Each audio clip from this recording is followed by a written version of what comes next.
لیژنە هاوبەشەکانی قایمقامەتی شاری هەولێر بە مەبەستی ساغبوونەوەی بەرهەمی ناوخۆ بەسەر عەلوەکان دەگەڕێن و دەست دەگرن بەسەر میوە و سەوزە هاوردەکراوەکان لە وڵاتانی دراوسێ.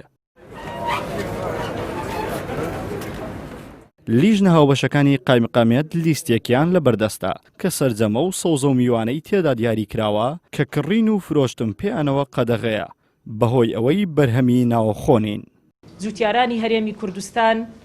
لەو بارەیەوە بێگەر تاڵەبانی وەزیری کشتوکاڵ و سەرچاوە ئاویەکان لە هەرێمی کوردستان لە پەڕەی تایبەتی خۆی لە فەیسبوک نووسیویەتی ئەو هەنگاوە یەکێکە لە ڕێکارەکان بۆ پاراستنی بەرهەمی ناوەخۆ لە دوای هەنگاوی بڕیاری قەدەغەی هاوردەکردنی چەندین بەرهەم هاوکات نووسیویەتی جوتیارانمان دڵنیا دەکەینەوە بە هاوکاری لایەنە پەیوەندیدارەکان ڕێکارەکان بەردەوامیان دەبێت تاوەکو بەرهەمەکانیان ڕکابەری بەرهەمی هاوردە بکەن. قایمقامی شاری هەولێر ڕایگەیان ئەوان دەست بەسەر هەموو بەرهەمێکی هاوردەکراودا دەگرن. ئێمە هاتینە بۆ هەڵپشتیکردنی جوتیاری خۆمان ئەو بەروبوومانەی کە بە بڕیاری وەزارەتی کشتوکاڵ قەدەغە کراوە بۆ ئیزرات بکەین بەپێی ئەو تعلیماتانە پاڵپشت بە یاسای ژمارە 4 ساڵی 2008 کە ئەو یاسایە لە پەرلەمانی کوردستان دەرچۆ باز لەوە دەکاتنکەوە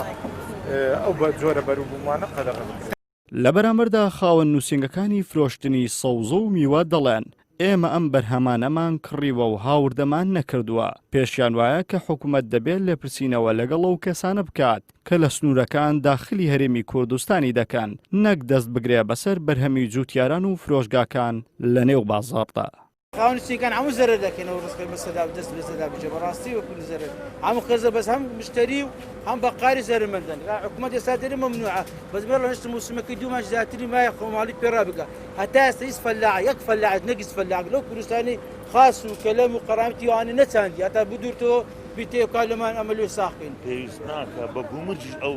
بابەتی هەمان بی داخل بکرێت ئەمر بە خاوەن نووسنگە بەخۆم ڕێم لەگەرەوەیە چشتە خیارمانەیە بابە گومرجی داخل نەکرێت ئەو سێ مانگە مەوسمی فەلاحی با فەلاح بفرۆشی تەماتەمانەیە شفتیمانەیە زۆر داخل نەکرێت بەس لە بۆ نمونە هەموو عێراق نە کوردستان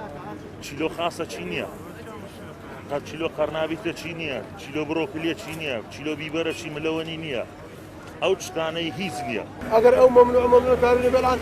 600 ناری لەکانە بە 300 نار دەیفرۆشێ بەرزانە ئەگەر لۆ خەرکەی هەرزانە بێت زمان نییە بابێت لەکان فەقیرش بەزانە.